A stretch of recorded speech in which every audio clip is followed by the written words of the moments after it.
We're going to continue our study this morning. Didn't finish exactly everything last week, so we'll pick back up. Let me just kind of find where we were. Well, you know what? Let me do this before we get started. Let me share a story with you.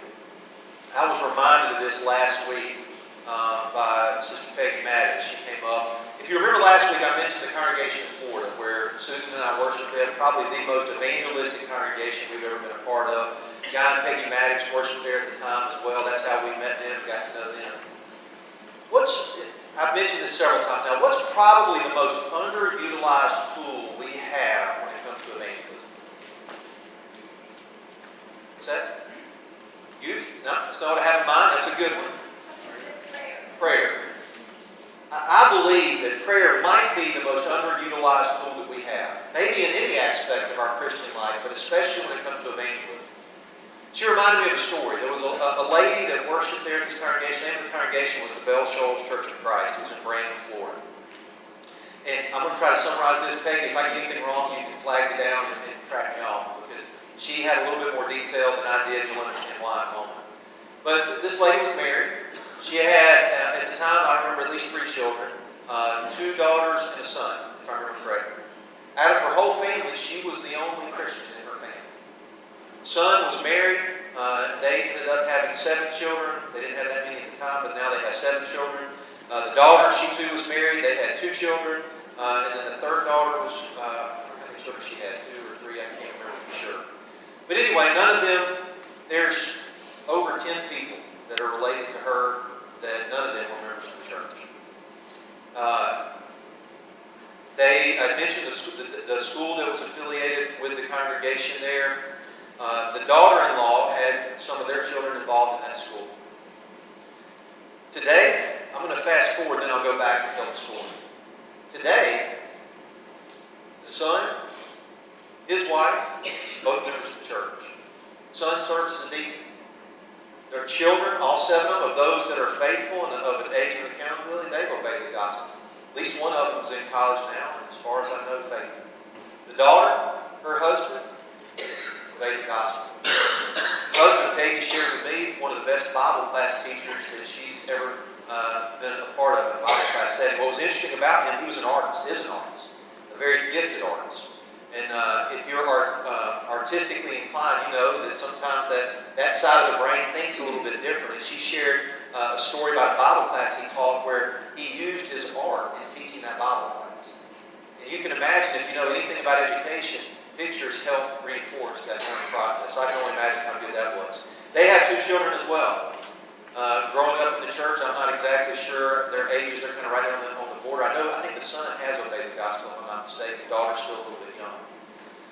But all of those, her children, I can tell you on more than one occasion, I heard people say, "You're wasting your time," to the people that were studying. There's no chance. And they would give a list of reasons why. They're worldly, they're involved in all these things. People have tried, multiple people have tried, never going to work. You need to focus somewhere else. But yet today, they're faithful members of the church. Now I want to throw this out at you. How do you think that evangelism effort started? This is what is powerful.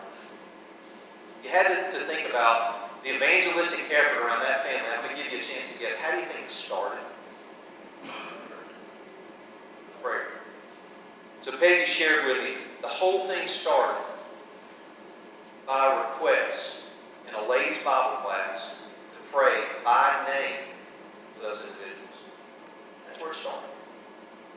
Just think about how powerful that is. What seems like a simple request in a ladies' Bible class, week in, week out, praying by name for these individuals, for the lady's children, for her husband. Think about the impact that prayer ended up having. Generations now impacted by what started as a prayer. That's evangelism. That's where evangelism starts. That to me is one of the things that's so powerful to think about for you and for me. One of the things we talked about last week, if you remember, we looked at examples in Acts. Let's just go through briefly, and I'll get us up to the examples in Acts. We started out talking about the importance of courage and conviction, that we need to live out our conviction. some of the obstacles that can prevent people from living out their conviction, and then what does it take in order for us to do that? We talked about possibilities. What is possible? We talked about what is possible with God versus what's possible just with our thinking. And then we talked about God's method, and we looked at conversions in Acts. Do you remember where the focus was? All those examples we looked at in Acts, what was the common theme in those examples? Jesus. In every one of those examples, the common theme was this: Jesus was preached. Where's the power? It's in God's Word, isn't it? It's in the fact that what is possible, what's possible in evangelism is far greater than anything any of us in this room can ever imagine. And that's because it's not relying on our abilities. It's relying on God and what God can do through us. Now, what's the example that we looked at to illustrate that point last week? It's from the Old Testament, Exodus chapter 4. Look at the example of Moses at the burning bush. In Exodus chapter 4, the first few verses there, God used the staff in Moses' hand to show Moses and ultimately to show others that God was with him. I want to go look at another example quickly this morning. Let's go to Judges chapter 6. Judges chapter 6.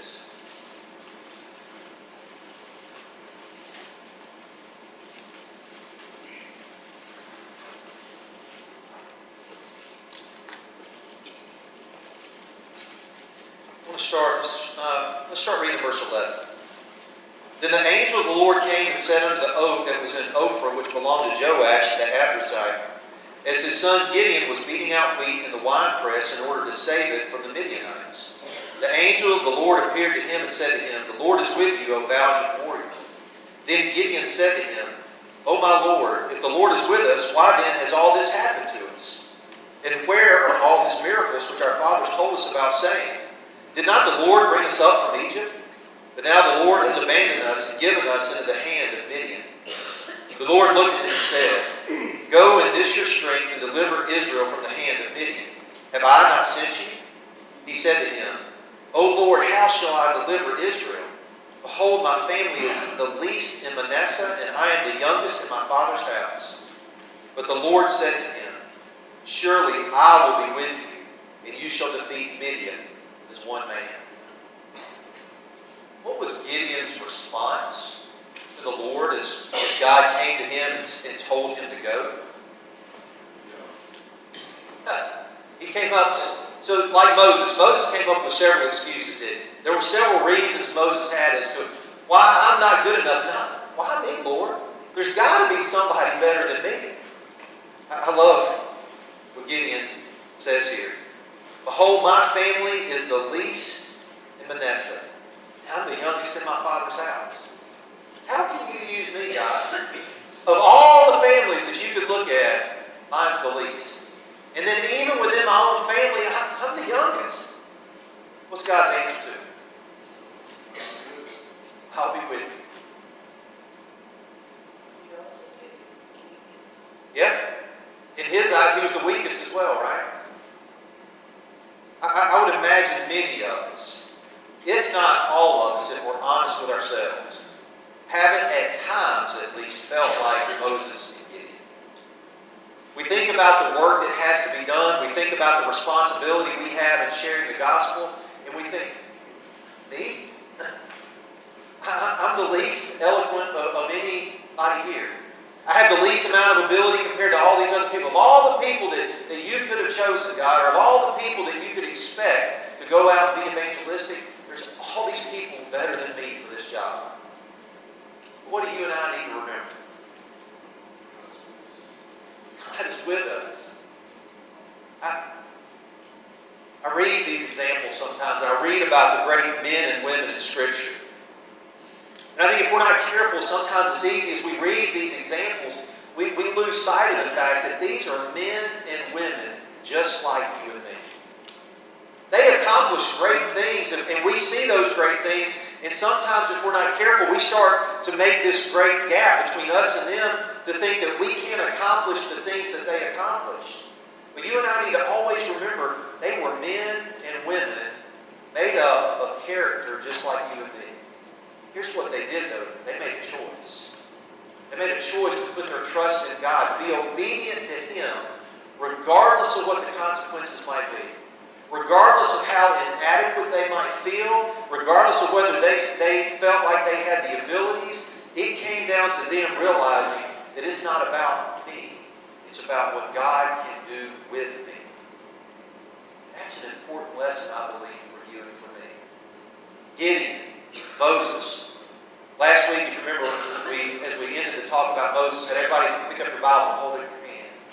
We made the point that if God can do through Moses what He did with His staff, what can He do through you and me or with you and me with His complete Word in our hands? And for me, that's a powerful thing to think about. All right, any comments or thoughts before we go any further this morning?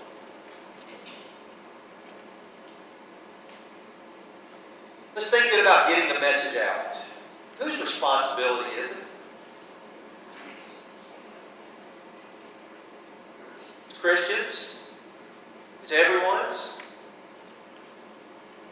Say it. Mine. I think that's an important point. Because, see, if we're not careful, here's what happens. Whose responsibility is it? It's Christians. That's kind of broad, isn't it? Certainly we view ourselves as Christians, the preachers. Wait a minute, you're meddling now. Yes, it is the preachers. Why? Because the preachers are Christians. So we say Christians, we'll say it's everyone. But you and I got to make it personal. We've got to be willing to look in the mirror and say this. It's my responsibility. It's not anybody else's. It's not the rest of the congregation's. It is my personal responsibility. Because, see, the mission that Jesus has given us is a personal mission. It becomes corporate in the sense that together we make up the Lord's body. And it becomes the church's mission because collectively that's who we are. But if we break it down individually, it is the individual Christian's responsibility to get the message out. I want to think a minute about secular companies. Raise your hand if you've ever traveled outside the United States. Fair amount have. I haven't done very much. I've taken 2 mission trips. Well, I've taken more than 2, but I've been to 2 places. Tanzania, Africa, and Guyana, South America, are 2 places that I've been on mission trips. And those really encompass the extent of my experience outside the U.S. What's interesting, though, is in both of those places, there are some things that were there I just didn't think about before I went. The one that sticks out in my mind the most is Coca-Cola. If you've been outside the U.S., more than likely, everywhere you've been, you've seen Coca-Cola, right? There aren't many places you can go, there aren't many people that you can talk to, that if you were to mention the word Coca-Cola, that they don't know what you're talking about. Why is that? How can that be possible? How can something that sits in our backyard, it's headquartered in our backyard, have that big of an impact worldwide? Their promotion. Okay, their promotion. How do they do that? Well, they train their employees and the people that are going to promote their beverage. They get it out there and they have a good product and they sell it and they people want to buy it. And once you've had one, you'll want another. All right. So you said there's some words that you said that I think are important. They train people. They get the message out. They have a good product. All right? Other thoughts?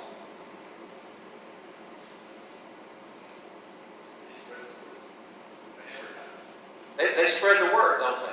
There's no question. You can think any example from the secular world. Think about companies that are successful. Apple, Coke. You can name others. One of the things they do is they get their word out, don't they? They get the message out. Dave? They plan what and how. Yeah. They plan what and how they're going to do. As a side note, I'll mention this as a side note. I'm sure some of you in here have a lot more experience in marketing than I do. But there's a reason that companies invest millions upon billions of dollars in marketing. They get so specific that certain colors evoke certain emotions in people. And so the colors they'll choose in their advertising are very strategically placed. What are some lessons that we can learn from those examples?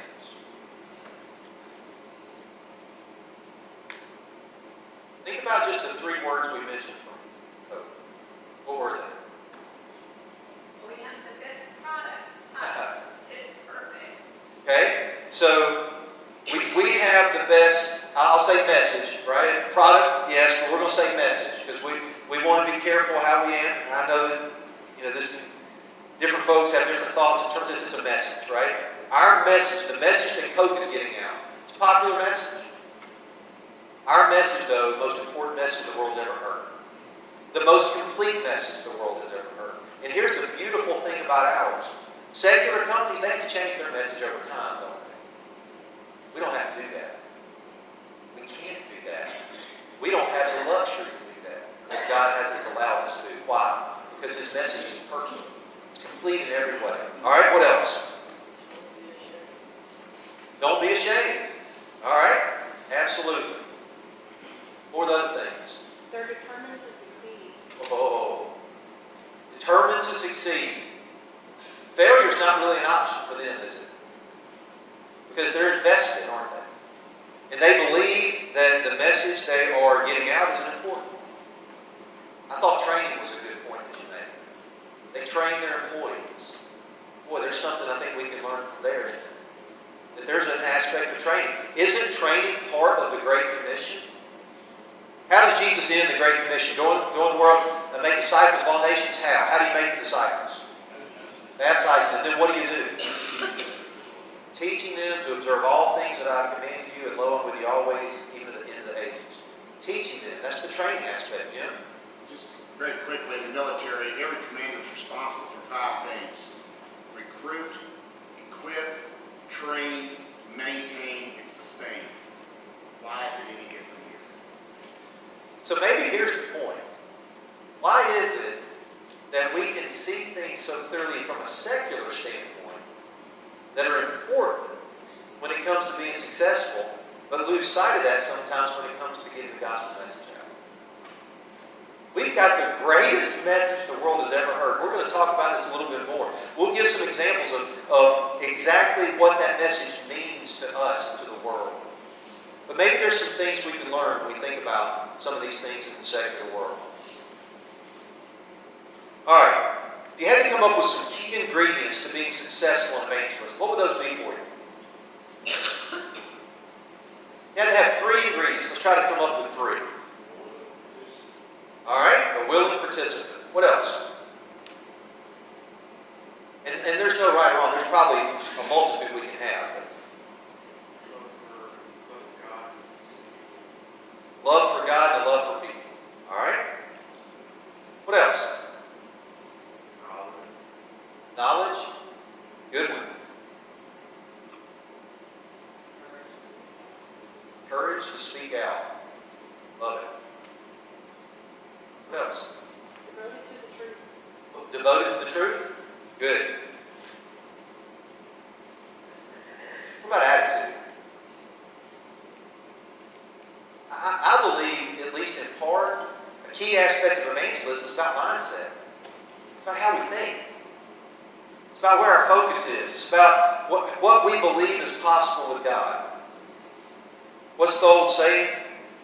What's the one thing that you can control in life? Your attitude. Kind of true, isn't it? If you really think about it, that's the one thing that you and I have total control over. It's our attitude. It's choice. Our attitude when it comes to evangelism. Engagement.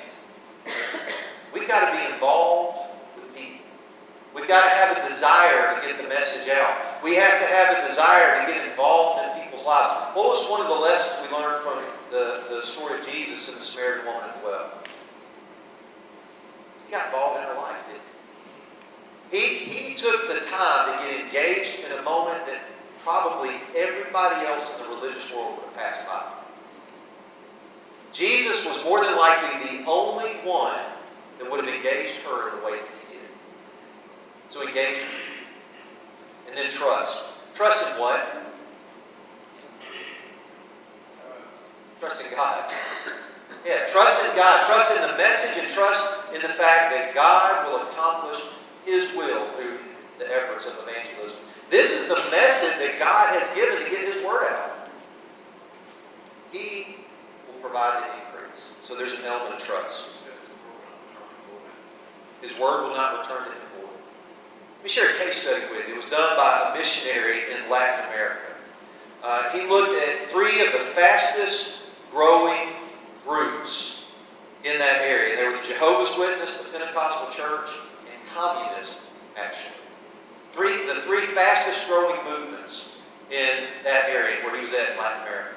And as he set out to do this research, he wanted to find what was the common theme. Was there a common theme between these 3 groups and their rapid growth?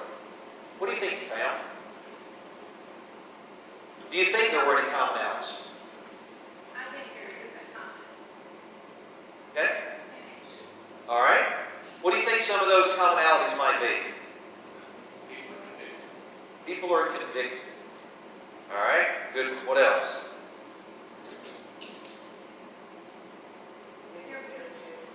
Energetic. Persistent.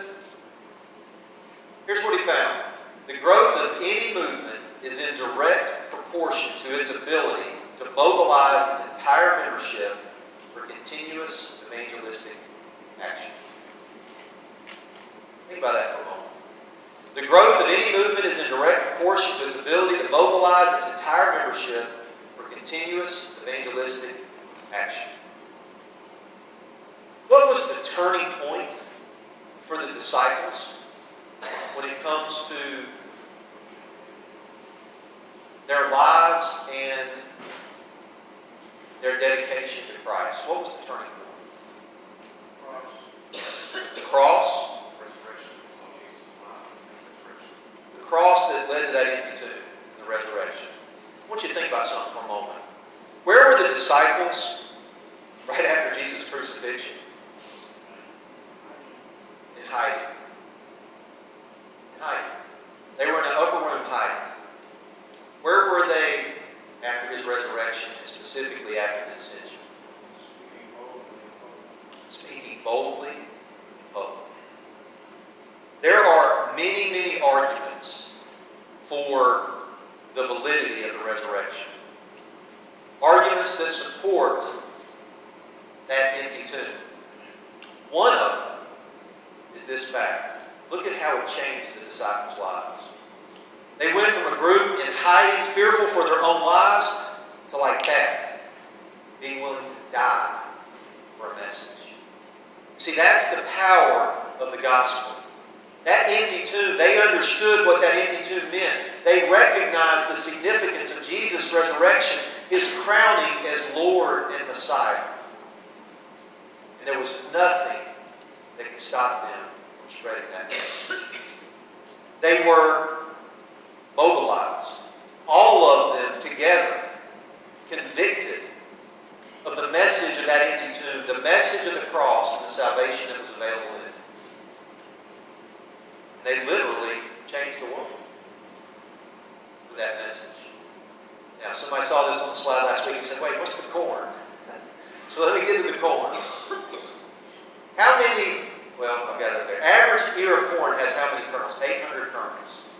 What's the average number of ears that a stalk of corn produces? Where are my farmers? 1 to 2. On average, one stalk of corn produces 1 to 2 ears. So now a stalk of corn has anywhere from 800 to 1,600 kernels. How many seeds are planted? Usually one. From one seed can lead to anywhere to 800 to 1,600 kernels. And that's just one example from nature. If God can do that through nature, what can He do through His Word? What's possible through planting His Word into the hearts of men and women? What started out as a request by one mom to pray for her children has led already, just within about a 15-year period, to over a dozen started as one prayer. It's powerful, isn't it? Yeah. Just a quick note on prayer. If you remember in Acts when Jesus was talking to the disciples before he ascended, he said, I want you to wait. He didn't say how many days or what. So they went back into the city and they waited. What does it say that they rendered themselves to when they went back up to the upper room? Render themselves to prayer. So the church was born out of prayer meeting of all things, if you think about it. There is no question, if you study the book of Acts, that prayer is one of the most prominent themes that you will find in the book of Acts, especially as it relates to church. Any other comments as we kind of conclude our thoughts in this section and start the transition?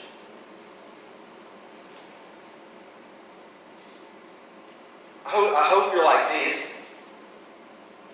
When I stop and think about this, it's exciting. It's incredibly exciting to think about the possibilities that exist through God's Word. Just think about how it's changed your life individually. I imagine there are many of you like me here this morning that can look back in your life and think about things that you've done, paths that you could have ended up down, maybe paths. I think back to where I grew up in Commerce. If you were here yesterday for the memorial service for David Whitehead, you might have heard that he taught my middle school Bible class. Well, it was a small congregation. There were only 5 of us in that class. 3 of them were brothers, and that left me and one other person. Out of that 5, only 2 of us are faithful in the church today. Others have gone into the world. And I think about here, all 5 of us, we went to the same school, same congregation, same Bible classes. In fact, we spent a lot of time together. One of the brothers, he and I were best friends. We were at each other's houses all the time. There were a lot of similarities in how we grew up. We both had choices to make. All 5 of us had choices to make. It's true with most of our lives. It's by God's grace that I ended up where I am today. Certainly wasn't anything to do with my wisdom. And that's why it's so important for us to be involved in each other's lives. Because I was blessed by other people that were involved in my life. That helped influence, that helped guide, that helped bring me back to the times that I started to go down a path I didn't even go down. That's evangelism. That's getting involved in each other's lives. We try to emphasize over and over again, evangelism is not just reaching out to the lost. It's strengthening brethren as well. It's encouraging each other. It's getting involved in each other's lives. The things that can be done through God's Word.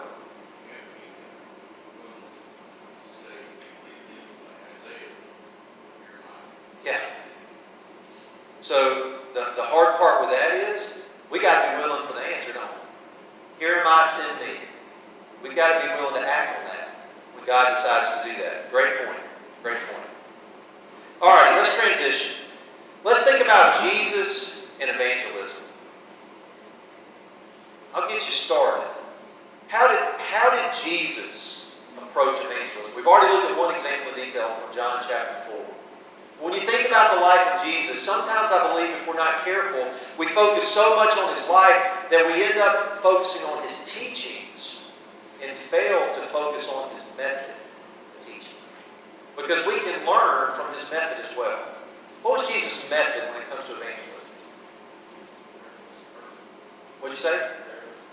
Say it one time. Parables. All right, he used parables, yes. So there's obviously the need to use illustrations, parables, analogies, things like that to help people understand the message. What else? Use personal. That's going to be an important. Personal. What else? Ooh, that's a good list. That's a good one. He didn't discriminate. Good listener. He always looked for opportunities to turn the conversation into spiritual. That's important. That opportunity piece. He looked for opportunities to turn the conversation to spiritual. Maybe one of the most important lessons that you and I can learn. Jesus was a social being. How did Jesus grow? What does it say? When he was a child, how did he grow? Wisdom, stature, and favor with God and man.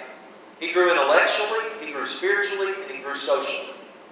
Jesus grew as a complete human being, just like you and I did. Again, we don't ever need to lose sight of the fact of Jesus' human side as he lived here on this earth. Yes, deity in the flesh, but Jesus experienced life just as you and I did. He was a social being. He was faced with the same struggles that you and I are faced with in terms of priorities, in terms of time management. There might have never been anybody that lived on the face of this earth that was pressed more for time management than Jesus. Another thing, if you ever want to do an interesting study of the Gospels, go back and look at how many times Jesus was interrupted. He was trying to either find time alone, or when he was trying to escape, or when he was trying to do something else. He was interrupted frequently. Jim? In the last 2 weeks of his life, he could do a study there. He said more than any other, I must do this, that the Scripture be fulfilled in certain things. So he was up against the timeline. Yeah.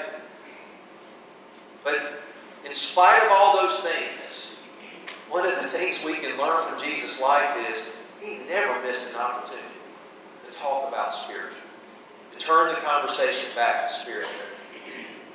He was certainly interested in the truth.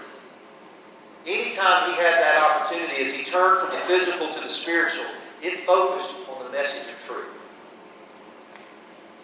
He was interested in all people. I think somebody said he didn't discriminate. John chapter 4, the Samaritan woman. How would that exchange have been classified in terms of how did the Jews look at the Samaritans as far as the last people? They looked down on them, like dogs, basically, right? One chapter earlier, John chapter 3, let's go there.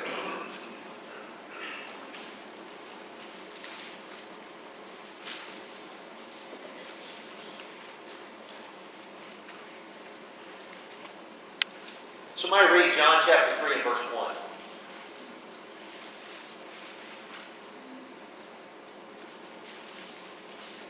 Now there was a man of the Pharisees named Nicodemus, a ruler of the Jews. So what was Nicodemus? A ruler of the Jews. And we're about to leave verse 1 and go through the next 12 or so verses, I think. And we're going to see another evangelistic exchange between Jesus and Nicodemus. So on one extreme, you've got the Samaritan woman who the Jews look down upon, basically like dogs. On the other extreme, you've got Nicodemus, a ruler of the Jews. Two ends of the social spectrum, if you will. So no matter which end of the spectrum and everything in between, Jesus cared about all people. He wasn't selective. He wasn't discriminatory. Jesus was evangelistic to everybody. Another thing we're going to see.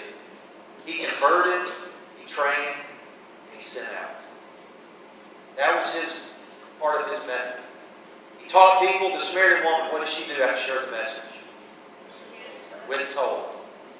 One of the most important things we talk about in terms of how to be evangelistic.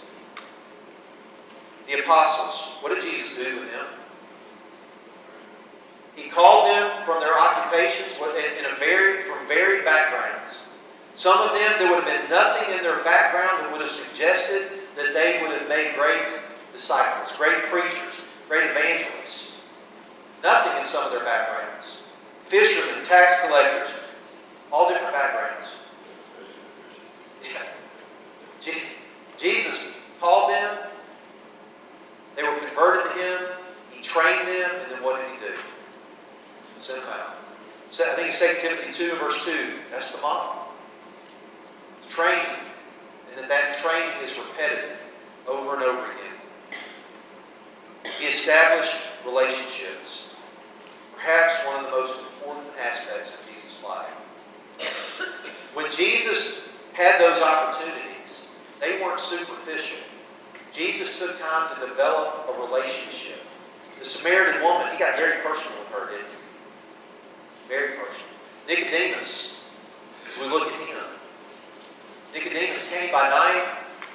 Why he came by night, we don't know. We can speculate on certain things. It's interesting to look at Nicodemus' life. He's not mentioned very often in Scripture, but there's some insight, maybe some conclusions we can draw that might seem plausible or probable.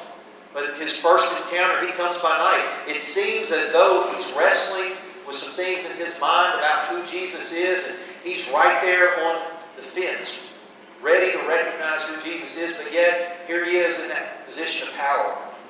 Understanding that if he were to come out publicly and do that, what could happen to him, possibly that's why he came by night. But Jesus took time. Zacchaeus. What did Jesus do with Zacchaeus? Yeah. Here's Zacchaeus, wanting to know more about Jesus to the point that he couldn't see, climbs up in a tree. Jesus recognizes him, having that sincere heart.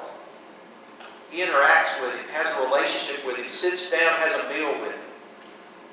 We read in Scripture several times of Jesus sitting down having a meal. The idea of hospitality.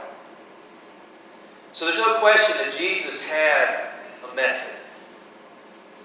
He took an interest in people's lives. He took time with people.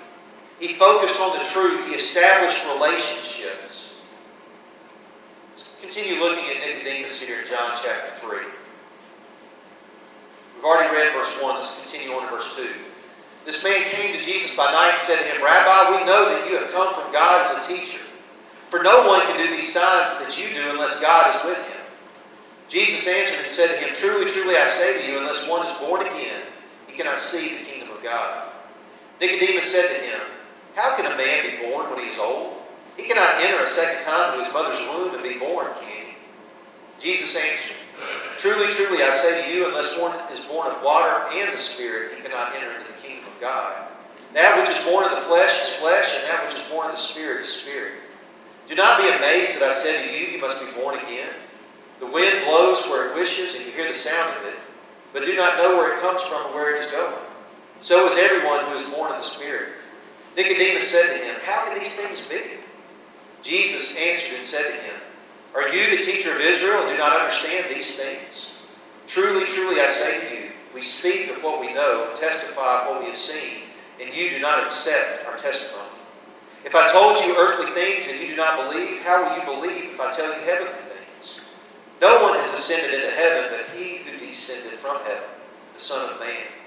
As Moses lifted up the serpent in the wilderness, even so must the Son of Man be lifted up, so that whoever believes in him will have eternal life.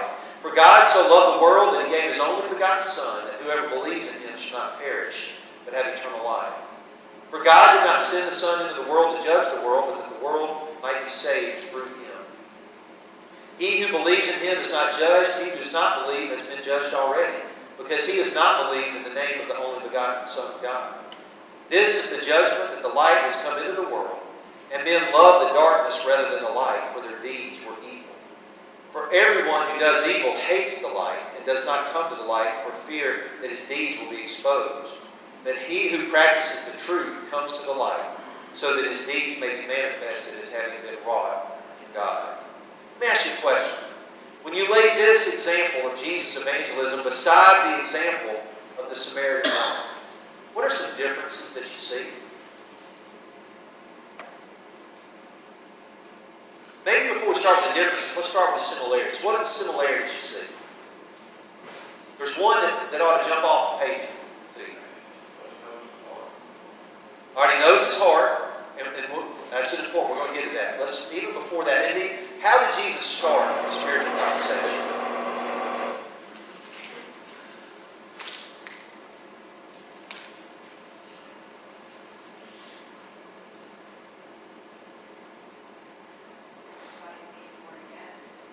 The fact that he needed to be born again. Nicodemus comes and poses a question. And Jesus does what? He immediately shifts into that spiritual level. He gets right to the heart of the matter. Jesus didn't waste time with the Samaritan woman, did he, before he went right into the spiritual level. He used a physical example of the Samaritan woman to engage into the spiritual. But it wasn't very long before he was right there. Jesus, right here, goes into the spiritual. Now, why can he get there so quickly with Nicodemus?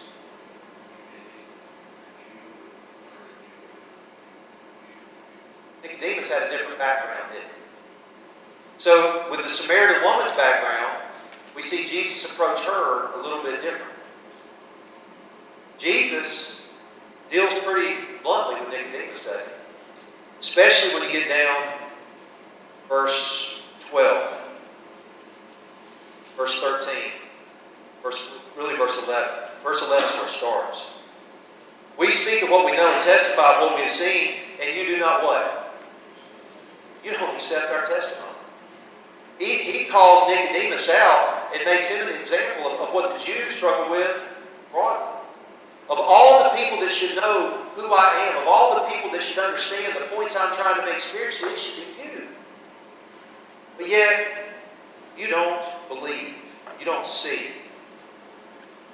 He gives him a message about the kingdom. Comment? Verse 10. Yeah. Are you the teacher of Israel and you don't understand these things? You're the one supposed to be instructing others. And I'm trying to teach you the spiritual. So again, we can see examples from Jesus here that he was able to alter his style, if you will, depending on the audience. But what did he not alter? Message. What was Jesus constantly trying to do with his message? Point people back to the spiritual. Point people back to thinking beyond just the temporal and the physical. To think about their spiritual well-being and eternity. Luke 19 deals with the story of Zacchaeus. You had to boil Jesus' primary focus down to two things. What would it be?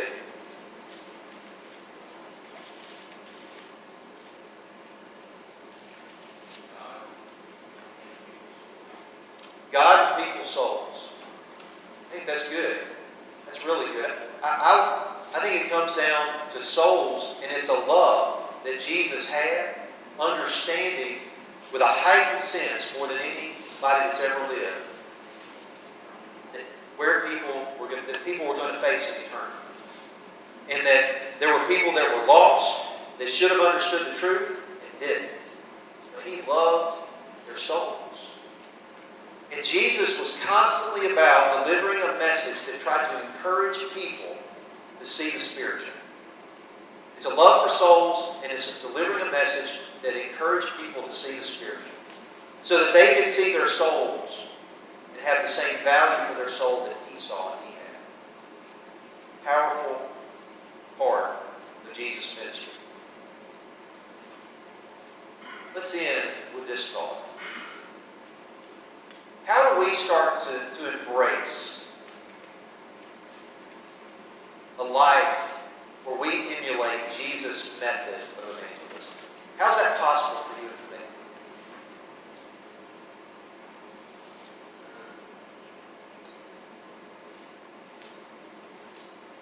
If someone were to ask Jesus, what's your occupation? What do you think he would have said?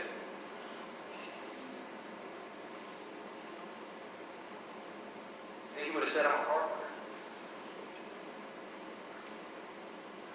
How do you think Jesus would have answered the question, what's your occupation? I tend to agree. I think Jesus would have said, I'm an evangelist, I'm a missionary, I'm a preacher, I'm a servant of the Lord. Any of those things. How did Jesus support himself so that he could fulfill his occupation? He was a carpenter. Think about that for a minute for you. What's our occupation? Our occupation is, we're Christians, we're evangelists for Jesus. We might be accountants, we might be healthcare professionals, we might be fill in the blank. That supports us, that provides for us so that we can